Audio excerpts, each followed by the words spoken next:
Morning, good afternoon, good evening, and welcome to the very first edition of our wrestling podcast.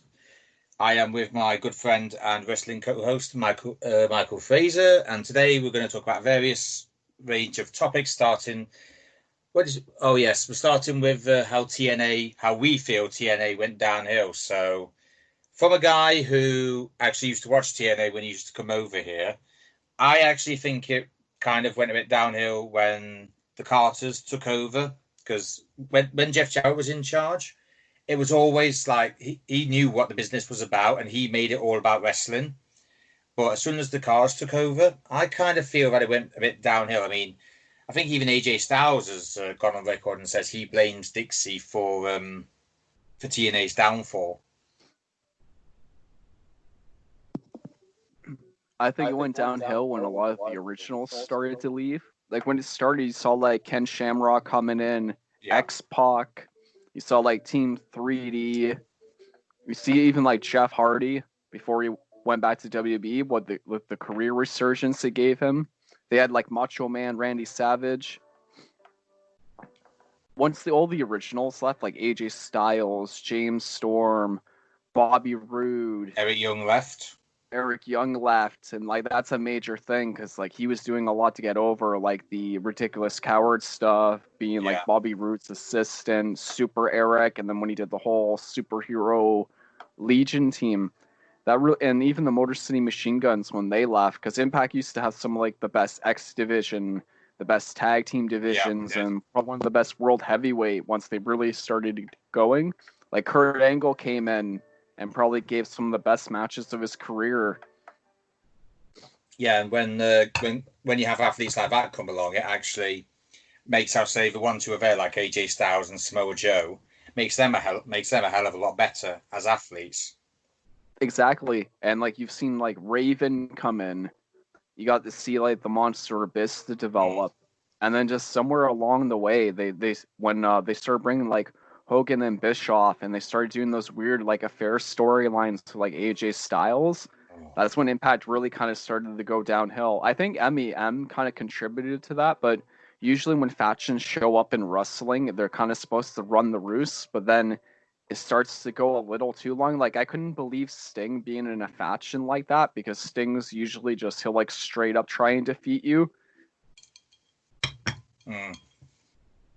Although I will say one thing about TNA, it did actually give a lot of people who, when they came from WWE, never actually had the chance to actually show off what they could be like. I mean, Bubba Dudley was literally always a tag champion in WWE. He was TNA World Heavyweight Champion, and he was actually, I think, Bubba Ray Dudley was actually one of the best heels in TNA history.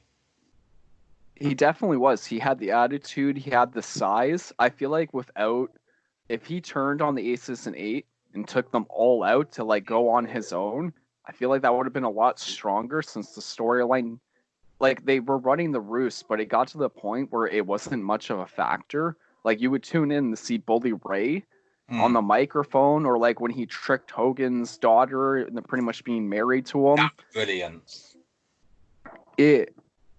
So, like, I feel like Bully Ray alone after that, if he turned against the Aces and 8, took out his entire club, and then revealed, like, he's the one who's been systematically destroying all of them, it could have been a lot better than how it went. Like, even I feel like Chris Sabin got cheated when he finally got that Impact World title. Yeah. It did seem like it was finally the end of the Aces and 8, and then right away they had him re-drop it to Bully Ray, which I feel like was such a waste with the build-up with Sabin. He tore 2 ACLs.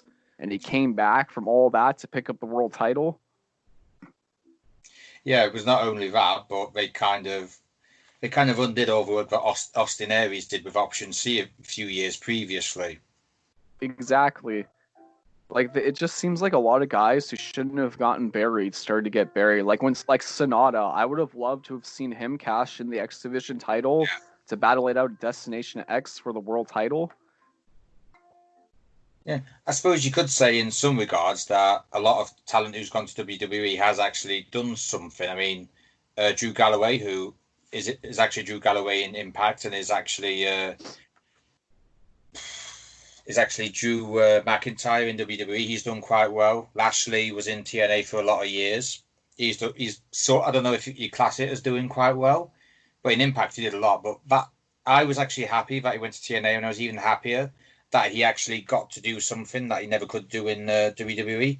But then again, everyone would say, well, what about Gail Kim? Never really given a chance in WWE. But look at the career she had in Impact. Awesome Kong was another definition of did well in Impact, but WWE kind of messed her up a little bit. Actually messed her up a lot. I think the best example of someone who made the jump to Impact was Christian Cage. The stuff he accomplished as like the 2-time NWA World Champion, the amount of like fan support he had, which when he went heel, he never exactly ever got over like that ever again. Yeah, he was kind of. The only thing is, when he was in WWE, he was always going to be in the shadow of Edge. At least if he went to TNA or Impact as it's known now, he actually had the chance to actually sort of step out of his shadow and say, right, this is me, this is what I can do. Now, will you please let me do what I love to do, and please not compare me to my brother. Exactly. Like the wars he had with Jeff Jarrett, and I think Jeff Jarrett himself is the best example. Like, usually you don't want the guy running the company to put the belt on his back, but he was that guy that he had to do that in order to build other stars, like AJ Styles. We saw R-Truth pick up the NWA World title. We even seen like Pac Jones didn't really like do much, but him being there started raising the awareness for Impact. And it's just like we had Amazing Red. Jay Lethal's probably the best example of an Impact guy that as soon as he left and he went to Ring of Honor, like he got that push that he should have been getting Impact, and everyone was shocked when he left. But I've noticed like ever since they've left the company, they've all been thriving. They've all been utilized a lot better. Like Jay Lethal's had multiple defenses as the ROH television champion all the way up to when he got the world title. Yeah, I do miss. I kind of when Impact used to be on over here in the normal way. I actually used to enjoy Jay Lethal because obviously he is. I'm assuming he's Macho Man son, judging by everything when he was Black Machismo. But yeah, I do kind of miss how the X Division sort of went a bit downhill because he left. Xavier Woods, who he is now in WWE, I believe his name in TNA was Consequences Creed. He had a tag team title run, a X Division run, and that was about it. Yeah, that was when him and Lethal were together as Lethal Consequences. Yeah. He was probably one of my favorites to watch. Like he came out with that high energy. He was doing like those Apollo Creed spots. He's like popping down, popping back up, punching you in the face and everything. Just had like this high energy to him.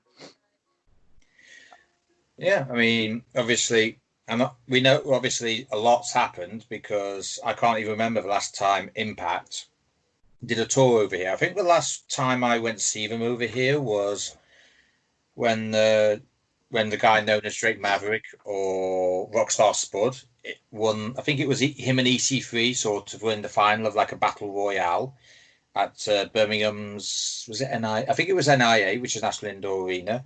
And aside from that, after that, they haven't been over since, which is a bit of a shame, really, because I kind of enjoyed the action that TNA did.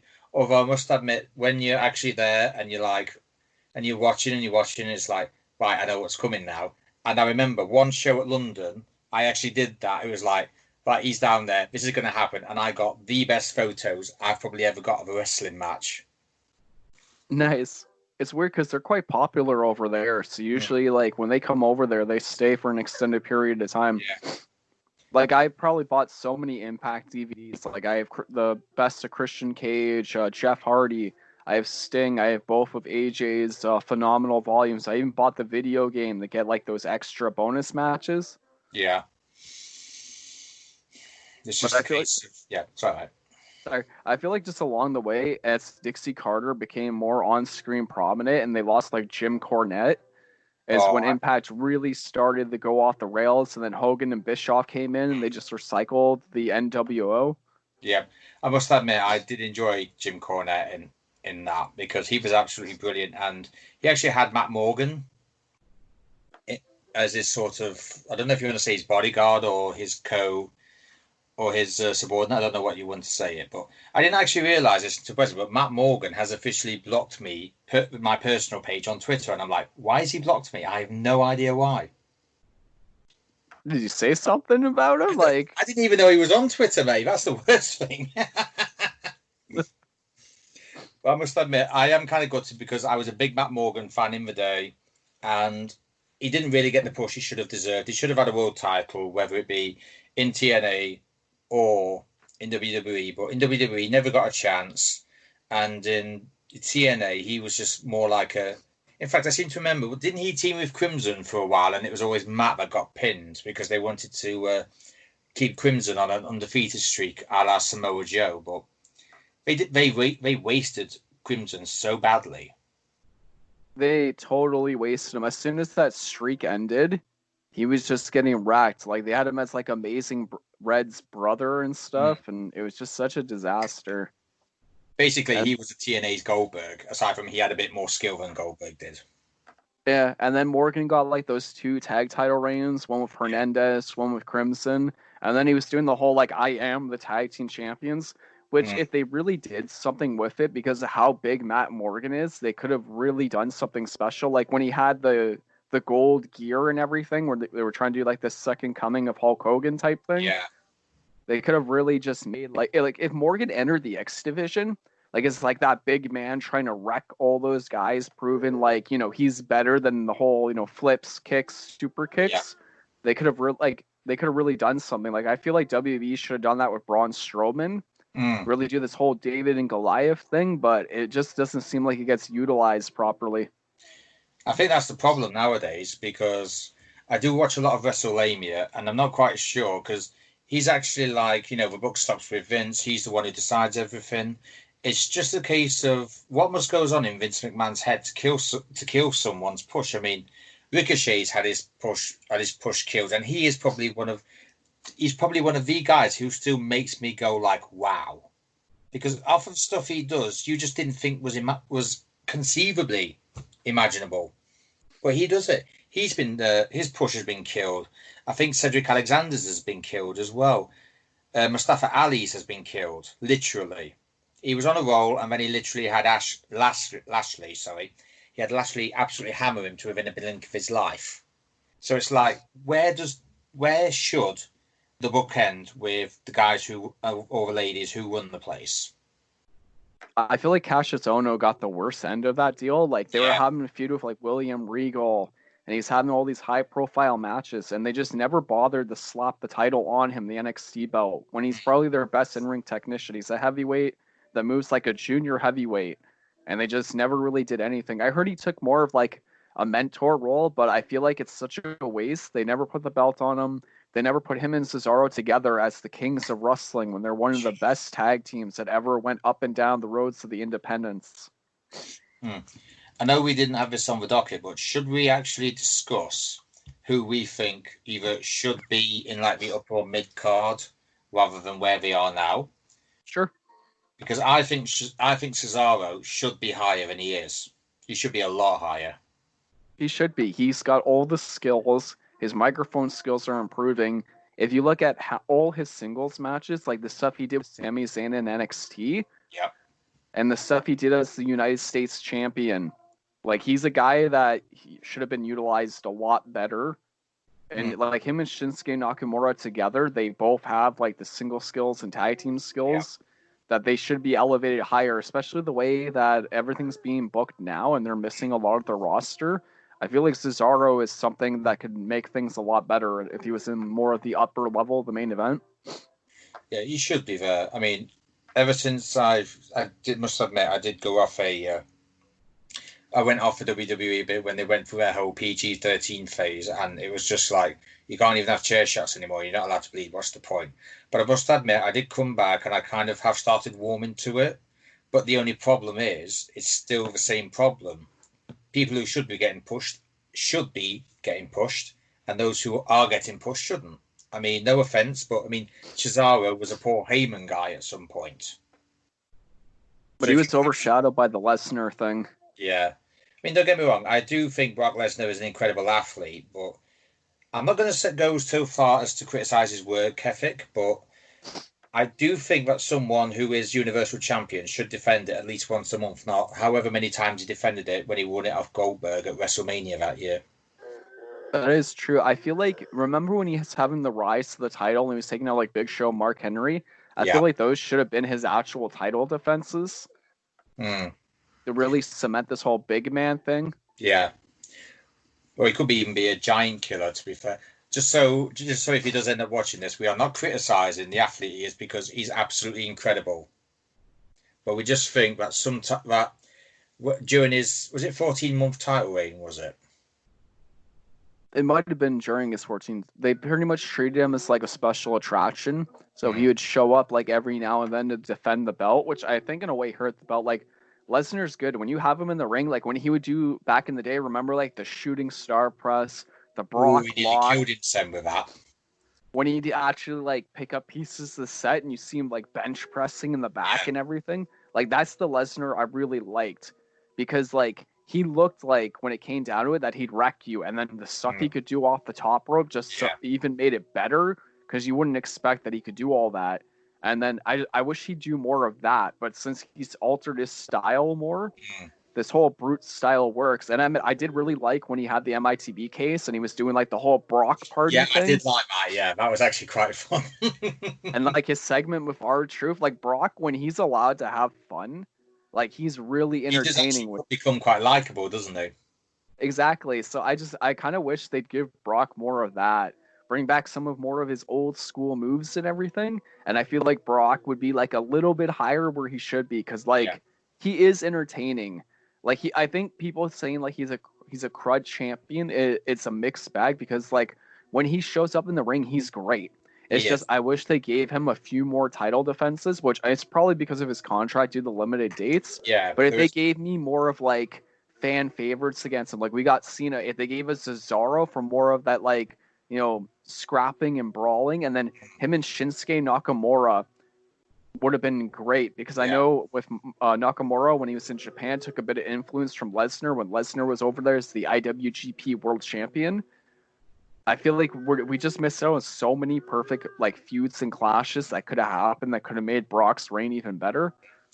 I mean, here's the thing. I mean, here's a question for you. We've had however many confrontations between Brock and the legend that is the Undertaker. Do you actually think those matches got stale, or did they get better as time went on?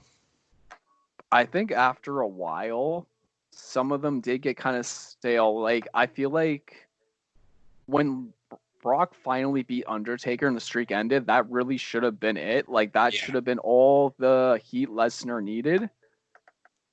But then after a while, they kind of overmilked it. Like remember at SummerSlam when Taker got up and Brock's laughing and then he's laughing? That just it kind of just threw me off because the way Undertaker's laughing, it just seemed like a parody, a full-on parody. Instead of like, I feel like he should have sat up and then like he's smirking at him, he's laughing, and then Undertaker should have just like grabbed him by the throat for that like choke slam kind of thing, and then have like Brock do it back to him. They're just like choking each other, showing like the intense heat. Yeah. I mean, don't get me wrong. That's one of the things I liked because obviously they worked a lot of matches, which meant they did actually like working together. I mean, Brock could have had so many other opponents. I mean, I seem to remember him saying that he would actually work with Samoa Joe again after their match at, oh God, what was the name of that ridiculous pay-per-view? Was it called Great Balls of Fire? Oh man, I'm pretty sure it was. Yeah, worst name ever for a pay-per-view. Yeah, it was Great Balls of Fire. It was 2017. Yeah. Now, you see, for me, that belt should be on Joe because Joe has proven no matter where he's gone, he is ready. I mean, what about those 3 matches with AJ Styles and Chris Daniels? They're classics. But yeah, it's the case. As soon as Joe got to WWE, yes, he was in NXT. Yes, he won the Dusty Rhodes Classic. Yes, he won the NXT title. But aside from the US title, what exactly did he win? Not much. Exactly. And he should have won a lot.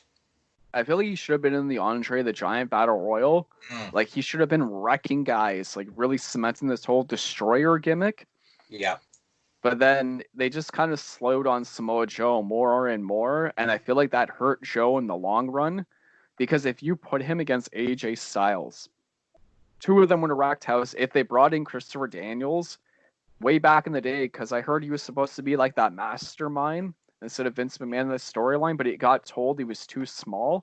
If you had the 3 of them, they would have just wrecked. they would have wrecked house. It would have been like Unbreakable all over again with those three. Yeah. No offense, but if Muggsy Bogues who at the time, and I should point out, this is like 1980s, he's a basketball player. He was 5'5", yet he dunked it in a basketball net, proper size basketball net. So if he can do that, why is Christopher Daniels regarded as too small? He's probably one of the best, I'll say, X Division athletes I've seen. His best move, his finishing move is called BME, best moonsault ever, for a reason.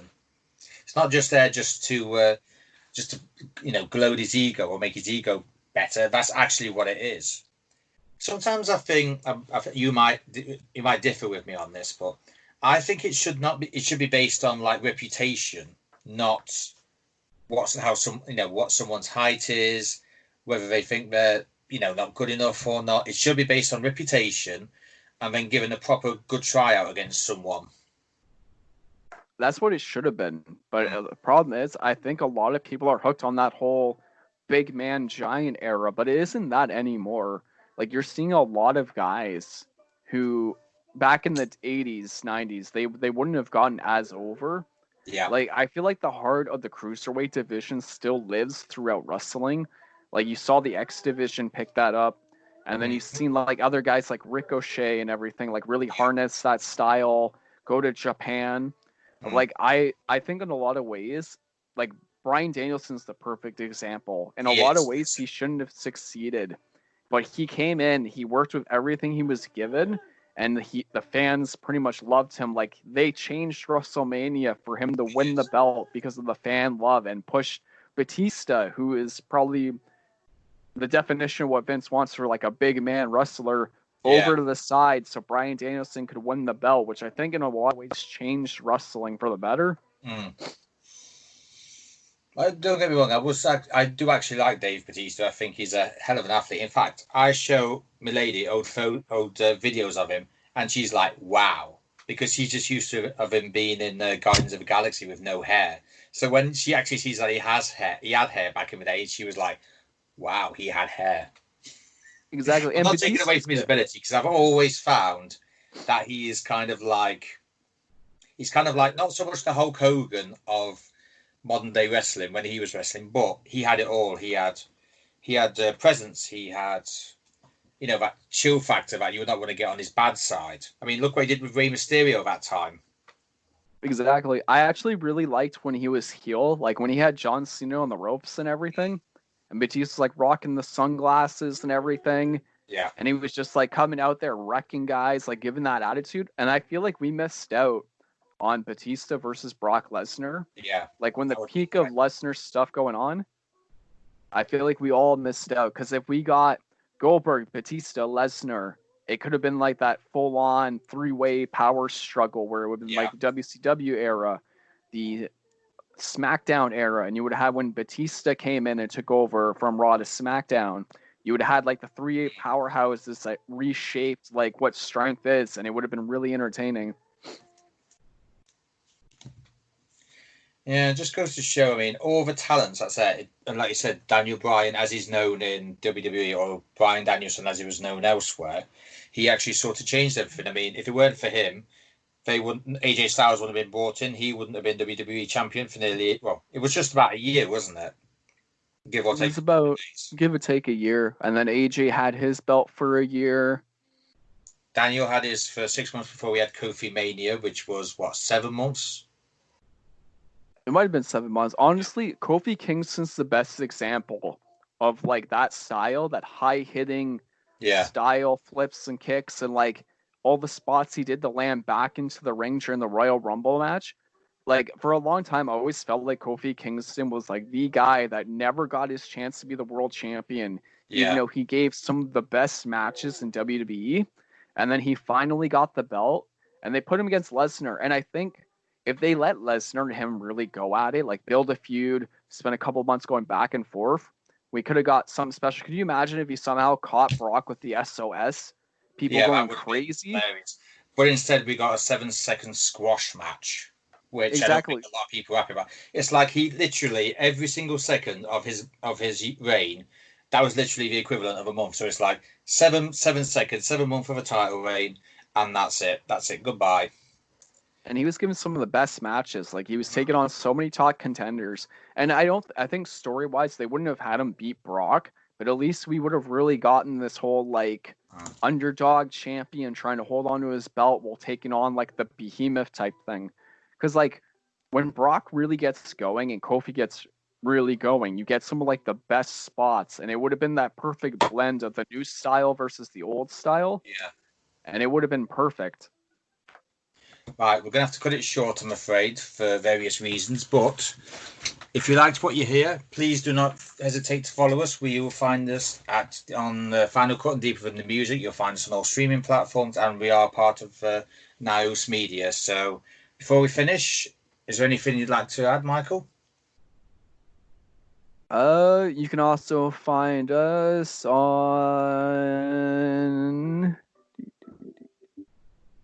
Give me 1 second. You can find us on the Arcade Cabinet